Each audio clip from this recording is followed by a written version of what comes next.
Welcome back to my channel. Today, I'm going to start a new series on Yijing, or the Book of Changes. I would like to thank Benawell Wayne for inspiring my interest in this topic and making videos about it. My plan is first to explore how Yijing is connected to the different philosophical schools of ancient China, especially Confucianism and Taoism, by researching and examining various historical and philosophical texts, especially archaeological findings of recent time. Then I would study how Yijing influenced the great thinkers of ancient time, such as Confucius and other Confucian thinkers, Taoist thinker Lao Tzu and his followers, as well as the leading philosophers from other schools. Meanwhile, I'll be making videos sharing my findings and thoughts with you along the way. I think this will be an exciting journey for you and me. I'm Dr. Gao, a philosopher specialized in classical Chinese philosophies, professional ethics, and the philosophy of medicine. I'm also passionate about classical Chinese poetry. I make videos about classical Chinese poetry, philosophies, and traditional Chinese medicine. Please click the like button and subscribe my channel. Your support is very important to me. If you would like to donate to my channel, you can find the Patreon link in the homepage of my channel or the description section down below. I also offer one-to-one online lessons on these subjects. So, if you would like to read the original Chinese text with me, please contact me. Here's my email address. Now, I would like to acknowledge that I have consulted many published research papers on the Yijing and the recent archaeological findings, especially the paper by Professor Zhao Fa-sheng from the Center for Confucian Studies at the China Academy of Social Sciences in Beijing. I have posted the link to his paper in the description section down below. My very first video is about my findings about the connection between Yijing and Confucius. According to the historical texts such as 史记, or the record of the Grand Script, 汉书, or the history of the Han Dynasty, and 译文志, or the record of literary works of the Eastern Han Dynasty, Confucius not only loved to study Yijing, but also compiled 10 commentaries on Yijing in the title of 十义, or the 10 Wings.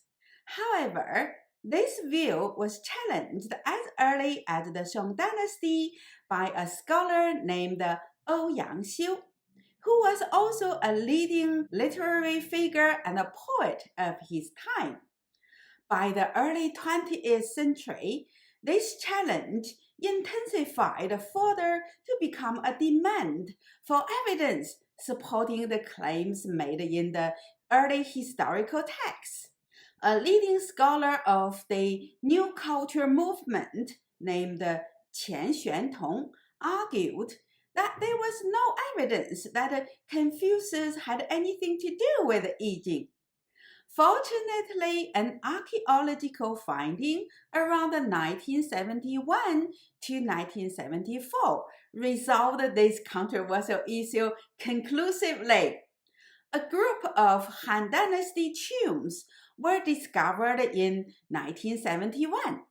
During the following 3 years, large numbers of silk and bamboo texts were excavated.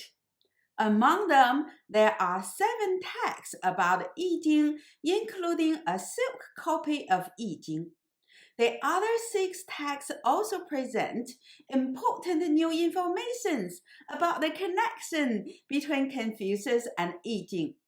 These texts not only provide evidence supporting the claims made in the historical texts, but also record of discussions between Confucius and the disciples, indicating that Confucius not only studied Yijing himself, but also taught his disciples of Yijing.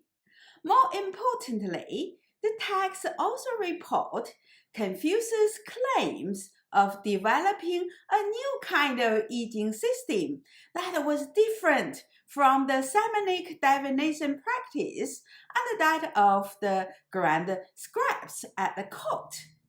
This text certainly consolidates the claims that Confucius compiled the 10 Wings or some kind of commentary on Yijing.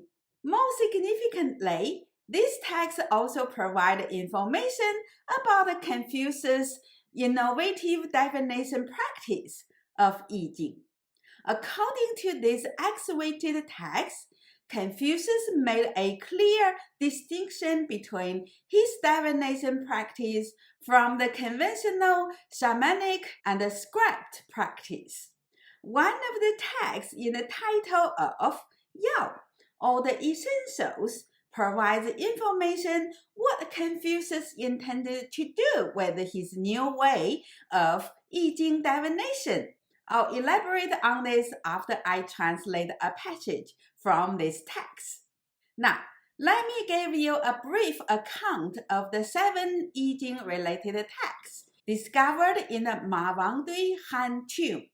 In addition to the Han version of Yijing, the other 6 texts are 二三指问上下篇, or part A and B of Several Disciples Asked, 系词 or the appended statements, 义之义 or the meaning of the hexagrams, 要 or the essentials, 木合 and 照例.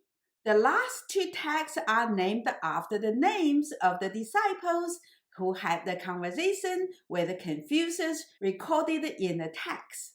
I might make more videos about this text in the future if there is enough interest. But today, I'm going to focus on the text in the title of Yao, or the Essentials. Yao, or the Essentials, reports several conversations Confucius had with his disciples. What I'm interested in today is the conversation Confucius had with Zhigong. Zhigong, also known as 端木赤 or simply 赤 in the text, was an excellent orator with an inquisitive mind. So it is not surprising that he was the one asking these interesting questions. According to this text, when Confucius was at an advanced age, he became more and more interested in Yijing. When he was at home, he would have it on his mat. When he was traveling, it would be in his pack.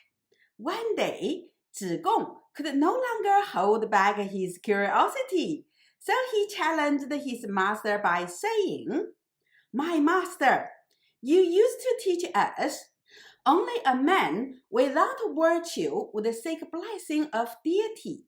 Only a man without wisdom would seek guidance from divination.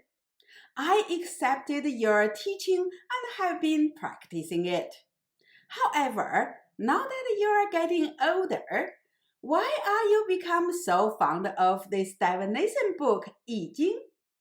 Confucius' response is quite interesting. He said that he was lucky in his early years and thought that a person's future was determined by his virtues and actions. However, after experiencing so much setbacks and difficulties in life, he needed to consult Yijing. Confucius further explained that he did not take delight in the divination function of Yijing itself, but was fond of King Wen and the Duke of Zhou's normative interpretations or readings of the hexagrams in Yijing. As you might know, King Wen and the Duke of Zhou were the cultural heroes for Confucius. They are the ones instilled a moralistic significance to the hexagrams and set up a moral code for rulers based on a normative conception of the cosmic patterns labeled as 天道, which literally means the ways of heavens, but is often translated as heavenly mandate. It is the heavenly mandate that provides the legitimacy of a sovereign. Confucius expanded this heavenly mandate to all members of the ruling elites, including shi, or the scholar officials. For Confucius, King Wen and the Duke of Zhou's reading of the hexagrams laid the moral foundation for human society and established the correlation between the cosmos order and the order in the human world, ensuring the harmony among heaven, earth, and the human world. For Confucius, consulting Yijing helped him to work out what are the appropriate virtues and the right principles to be upheld or applied at any given circumstance. In the following argument, Confucius presented a detailed explanation of his reasons to not accept the conventional Yijing practice, but develop his own readings of the hexagrams by first making a critical distinction between his normative readings of the hexagrams from that of the Shamanic and the cold script divination practices, then clarifying what Yijing meant to him, and thirdly, articulating an ethical theory based on the normative readings of the cosmic signs revealed by Yijing divination. I won't have time to translate the whole passage of this argument character by character, so I'm just going to translate one key sentence, quite a long one, but I will provide a translation of the whole passage of the argument. Now, let me show you the key sentence. 悠战而达乎术，明术而达乎德，又人守者而易行之耳。Now, let's look at the first clause. 悠战而达乎术. 悠 means hidden. 战 literally means to see or to make something visible, hence the praise of 赞扬 or to praise. That is, to make someone's achievement known to the public. Here, 赞 means to make what is invisible visible. So I translate 悠赞 as to reveal what is hidden. 耳 means and. 达 means reach. Hu means at. Shu normally refers to numbers or to count the numbers of things. However, with a long history of integrating numerology, cosmology, and astronomy, Shu also represents the divination process in counting the numbers of the yarrow stalks, calculating the odds of outcomes of different yarrow stalk combinations, and interpreting the meaning of the outcomes, etc. More importantly, there is a belief in such divination calculations that the numbers they got from such process are cosmic signs about how things will turn out. This is why the Chinese term for destiny is called 命数, and the fortune for a dynasty is called 气数. Especially when a dynasty is on its way down, it is referred as 气数已尽. That is, the dynasty's vitality is running out, or its days are numbered. Well, this is a bit of detail about the Shu. Anyway, Shu here not only represents the number one gets from the divination process, but also the cosmic signs one can interpret from the numbers.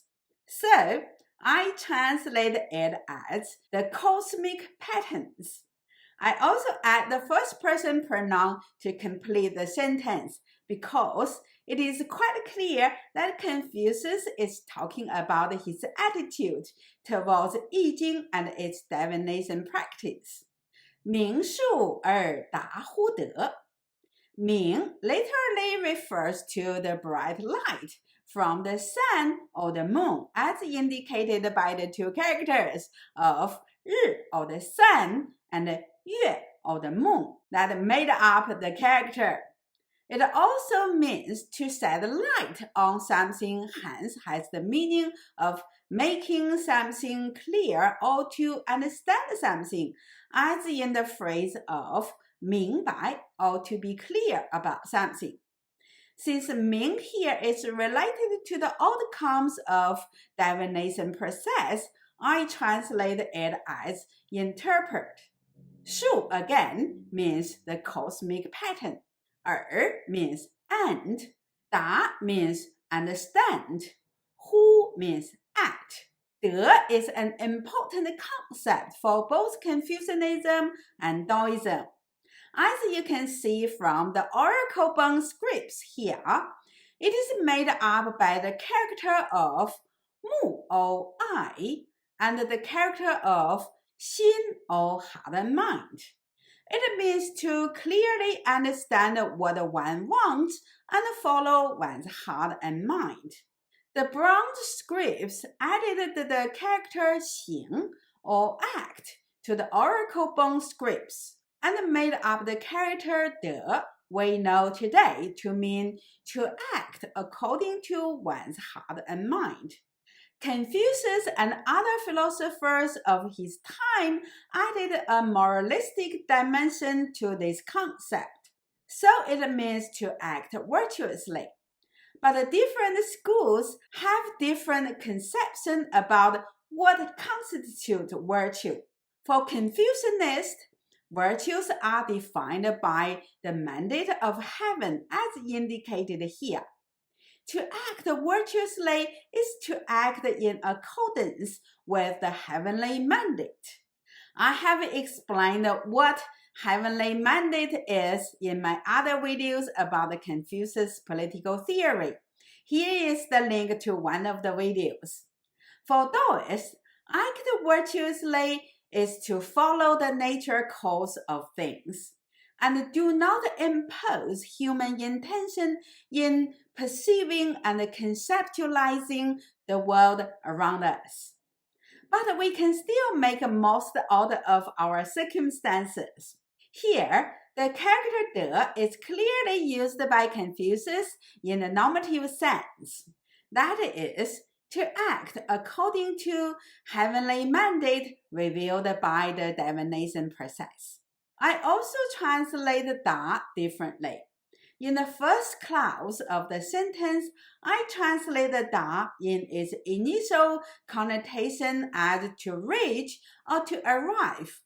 However, in the second clause, I translate it as to understand. This connotation is derived from its original meaning of to reach or to arrive.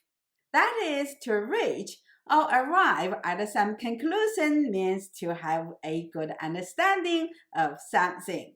又言守者而易行之耳. 又 means and. 人 means humanist.